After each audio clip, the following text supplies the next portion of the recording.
seenaan si soban ima duuta guyyaa tokko namni du'a nafu yoo finfinnee duuchaa nama tokko rabbi kennee jedhe namni su ima du'a yoo waan gaariin hojjete bichaa isa faana qabrii seena ilmaan Oromoo hin gammadina dhokadhaa hojjadhaa dhokadhaa nama ta'a dhokadhaa misoomaa investimentiin inni guddaan nama barsiisanii geessisuudha jedha nama barsiisanii geessisuudha sinis nama barsiisaa geessisaa kun amma Dr. Kabajaa Lammaa Magarsaa Dr. Abiy namoonni baay'een galata kan namni isinii galchuuf kun akka Shimallis Abdiisaa namoonni biraa gargaarsa isaaniitiin malee sin kophaa waan nam tokko bu'aa hojjeteen buusu gargaarsa malee kanaaf gargaarsa kan sin gargaaran gadi diriirsaa ammayyuu hin hafa gara gandaatti gara zooniitti gara magaalaatti namoota sin fakkaata namoota biyyitti eenyu jedhan booyilolaa keessa kan bulaa turan jiru rakkataa fakkaatanii rakkina uumaa kan turan jiru sa'aatii sanatti nuun rafaa turre ammas gara fuula duraatti bifa jijjiirratee wantoonni achiis jijjiiramoota kana karaatti hambisuudhaaf wantoonni deemaa jiran waan jiraniif ammas ofirratti dammaquun barbaachisaadha isa jedhamuun yaaduu barbaada. Kan biraan dur jaarsi yookiis beekaanii mana keessatti sodaatamu yookiis mana keessatti kabajamu. Har'a beekaan keenya jaarsi keenya alaa sodaatama manaa garuu hin sodaatamu. Kana jechuun ofii keenya sirriitti fudhannee wanta geggeessaan olaanaan gadi buusu namni hundumtuu afura tokkoon itu kan kee jallatu kan kee ceceewatuun argamini afura tokkoon irratti hojjechuun barbaachisaadha. Afaaniin qofa obbo Lammaa faarsuu Dr. Abiyyi faarsuu miti kan nurraa eeggamu. Dhugaadha bu'aan yeroo itti haasofnu qabna jedhanii kabajamuun mootummaan keenyas yeroo itti faarsinu qabna yeroo itti ifatti mul'atu qaba. Ammas mul'achaa jira ammoo warra liqifamneef kanaafis yeroo itti liqifamu qaba bu'aan kun jechuudha. Har'a irratti garuu dhaabbannee kan jechuu qabnuu fi kan ilaaluu qabnu hojiidhaan deeggaruu qabna. Kan hojjennu Oromumaaf waan ta'eef kan hojjennu uummata kanaaf waan ta'eef yaada adda addaa qabannee walitti dhufnu maa inni suni waan inni hiikamneef maan rakkoo qaba. Walitti haasa'uun sanarratti wal mari'achiisuun warra mariidhaa gargaarsa illee kennuu qabatanii walii mari'achuun maan rakkoo fidaa. Kaleessa soo karaarra turre jeequmsa keessa turre har'as badaa fagoorraa jirraanu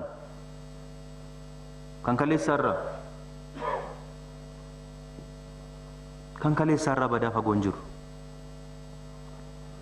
eessa dhaabannee hojjenne waa'ee diinagdee yeroo kamitti yaadnee hojjenne warraaqsa diinagdee Oromoo furtuun siyaasni keenya galmi keenya diinagdeedha qabsoon keenya hundaa diinagdeedha jennee tokko lamaan kan nuti tarreessine hojiittuun galle waan xixinnaadha kan nuti irraa hojjetaa jiru waan xixinnaa kaampaanonni qonnaan bulaa fi abbootii qabeenyaa maalii jennee walitti finnee ijaaraa jirru waan xixinnaadha. Dhiisaatii waa'ee warraaqsa diinagdee Oromoo hojjechuu miti piroojeektii xixinnaa bishaan mandara keessatti hojjennu hospitaala mandara keessatti hojjennu iyyuu sirnaan hojjechuu hin dandeenyarra. Kun dagatamuun irra hin jiraatu. Yoo kana wal dhoksine wal gowwoomsuu ta'a. Dhukkuba bobaatti baannee utuu gubannu waliin jiraachuu ta'a. Jaran kaleessa hunda keenyatu mana hidhaa ture. Isa mana karchallee gale duwwaa miti. Inni karchallee hin galle iyyuu mana hidhaa ture. Eenyuun komachuu hin danda'u. Hunda keenyatu mana hidhaa ture. Waddiriidhaan qabamee mana fincaanii dhaquu fi dhaquu dhiisuu dhabuu yoo ta'e malee eenyu kan mana hidhaan turre. Inni maqaadhaaf aangoo qabatee barcuma irra jirus mana hidhaa ture. Waan yaaduu fi waan itti amanu yoom hojjete. Eenyu waan lapheensaa fi sammuunsaa isa ajaje waan itti amanu dhugaa jiruu fi haqa jiru kan hojjete eenyu akkamitti hojjeta eessa taa'ee hojjeta eenyu wajjiniin hojjeta hin turre hundi keenya.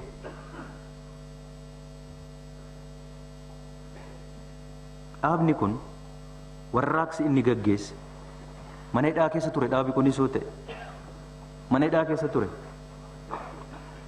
Dura mana hidhaa keessaa of baase dhaabni keenya. Duraan dursa uummata Oromoo bilisoomse ton ta'in dura hidhaa keessaa of baasetu of bilisoomse. Dura of bilisoomse. Kanumaan hin finne kana nuti. Waan akkasii keessa dhaabatanii of bilisoomsuun ulfaataadha. Gabaatu walitti dhufe. Gabaa keessaa isa gara kamitti fo'uu dandeessa? Xaafii walitti makame adii fi gurraachaa fi diimaa eessa akkamitti funaanuun danda'ama? Akkasi kan ture akkasitti walitti makamneeti wal qabannee mana hidhaa keessa turre. Malee waan Oromoo irraa jibba qabnuuf waan Oromoodhaaf hin quuqamneef namni kun hundi waan ta'eef miti. Hidhaa sana keessa taa'eetu bohaa ture. Maqaa barcumaa qabatu iyyuu malee dura of bilisoomse. Dura of bilisoomsine nuti. Ittaansineetu uummata keenyaaf waan hojjechuu qabnu hojjechuu eegalle jalqabne. Namummaatti deebinee dura of bilisoomsineeti waan yaannu waan itti amannu sana waan sammuun keenyaaf lapheen keenya nu ajaje sana hojjechuu eegalle. Gaafa eegallu immoo bu'aa kan arganne walumaan. Bu'aa kan arganne. Amma bu'aa kana gaafa arganne irra bu'aan kun akkamitti akka dhufe baay'ee har'a dubbachuun barbaadan seenaa naa dubbatu gaafa yeroo qabaanne haasa'uu dandeenya. Attamitti riivolushiniidha moo warraaqsadha moo riifoormiidha kan gaggeesse dhaabi kun? Innuu hiikamuu qaba. Hayyoonni kana hiikuu qabu. Attamitti of keessa taa'anii sirna tokko keessa taa'anii sirna ofii hoogganan keessatti warraaqsa akkamitti gaggeessuun danda'ama? Muuxannoo biyya eessaati kun? Qoratamuu qaba kun. Qoratamuu qaba. Maal hojjenne? Maal hojjenne sadarkaa kanaan geenye? Haasa'amuu qaba. Muuxannoodhaaf dhalootaaf darbuu qaba. Hin dubbanne nuti waa tokko kana. Hin haasofne. Garuu waan ta'u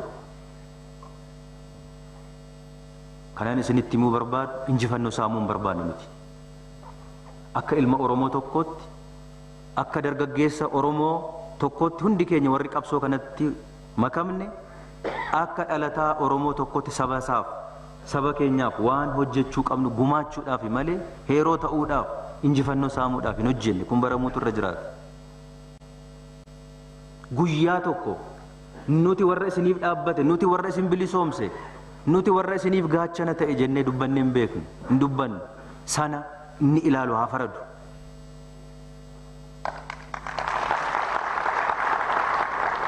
Garuu wanti dhoksaan qabne fakkarsuun taane dhugumaan saba kanaaf qabsoofne jennee kutannee itti gallee hojjenneerra sakandii tokkoof mamii tokko malee yoo baay'ate gatiin nu kaffalchiisuu danda'u lubbuu duwwaa lubbuu keenyaa kaffalluudhaan kutannee itti galle. Gaafa waan kaleessa hojjennu hojjechuu miti gadi ba'anii afaan tokko dubbachuun gatii hammamii biyya kana keessatti akka nama kaffalchiisu waliin beekne hundi keenya murteessuu miti. Gadi ba'anii ol deebi'uudhaaf gatii hammamii akka nama kaffalchiisu hundi keenya waliin beekne. Nuti kanaan isinitti himuu barbaadu yoom akka duunuu fi eessatti akka duunu akkamitti akka duunuudha hin beeknu malee gaaf tokko du'uu akka dandeenyu murteeffanneet itti galle. Murteeffanneet fakkarsuu miti kun dhugaa keessa dabarsine haqa keessa dabarsine malee qoricha wayii qabaanneet taankii wayii of duuba dhaabbanne niwukileerii wayii hojjetanne isaan miti kan nuti hojjenne. Maaliif kana hunda hojjenne? Maqaa waan barbaanneef, aangoo waan barbaanneef, qabeenya horachuu waan barbaanneefi saba kanaaf luugama irraa habaasnu amma lubbuudhaan jirrutti luugama irraa habaasnu jenneeti ofitti kan murteessine hojjenne. Sabni keenyas hojjeteera nun qaaneessine nu wajjiniin dhaabate nu waliin boo'ee nu waliin iyyee hojjeteera qobaa keenyan hojjenne. Gaheen keenya walitti qabneera kutanneeti murteeffanneeti isa bittinnaa'e kana isa diigame kana walitti qabne karaa qabsiisneera karaan irra deemee gola sanatti galuu danda'u eessaan akka ta'e karaatti agarsiisnirra. Kanaan as geenye har'a bar tokko tokko guu dubbatamu maaliif duuba deebinee yaadannu? Seenaa addunyaa kamii keessatti yeroo tokkotti nama hidhame 50,000 kan murteessee baase maaliif hin dagatamu? Har'a namni tokko olaantummaa seeraa kabachiisuudhaaf namni tokko hidhamu hin hidhama borus namni seera darbee argamnaan hin hidhama. Namni tokko hidhamu har'a hiriira nagaa bahuudhaaf yaa'amu.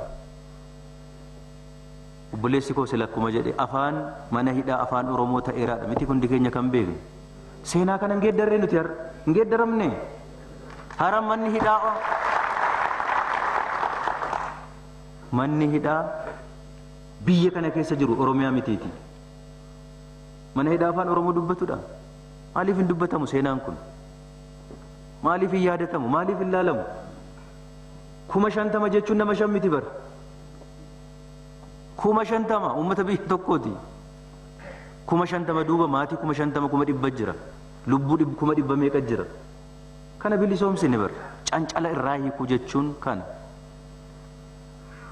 Gooneer. Lafa Oromoo saamame ittiin deebisne nuti. Sirnaan laanneef immoo hin laanne moo haafu irraan deebisne nuyi kutannoon nuyi saba keenyaaf qabnu qonnaan bulaa keenyaaf qabnu hin agarsiifne ifatti dhoksaadhaan miti. Kan kaleessa humnaan saamamne hin saamne nuti har'a deebifne hin deebifanne.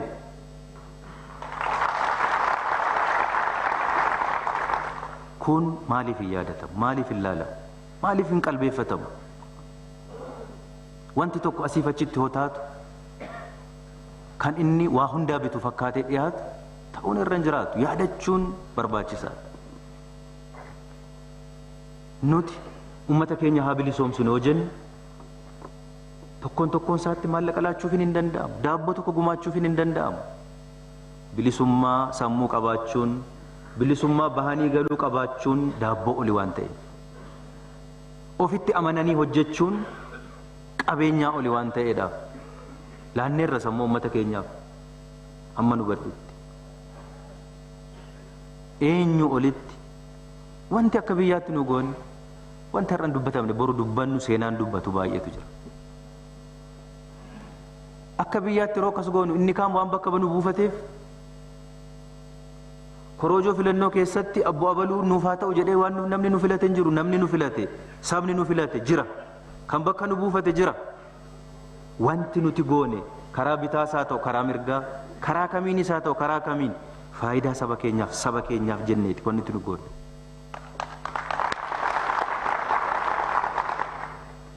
Wanti nu goone murtiin gurguddaan nuyi taasisne dhuunfaa keenyaan nuyi maqaa dhuunfaan qabnu. Injifannoon keenya injifannoo waliiniiti. Waan gurguddaan ni murteessaa jiru kun ala Oromoo keessaa ba'e. Eenyuyyuu maqaa biraa laachuuf hin danda'u. Warri kaan bar kaleessa akkatti nu ilaalan yoo argitan itoo waan tokko ilaaltanii wanti nama gaddisiisu baay'eedha. Qe'ee keessaa baanee biyya diigamuudhaaf qophoofte tokkoomsuu akka dandeenyu walitti qabuu akka dandeenyu biyya fayyisuu akka dandeenyu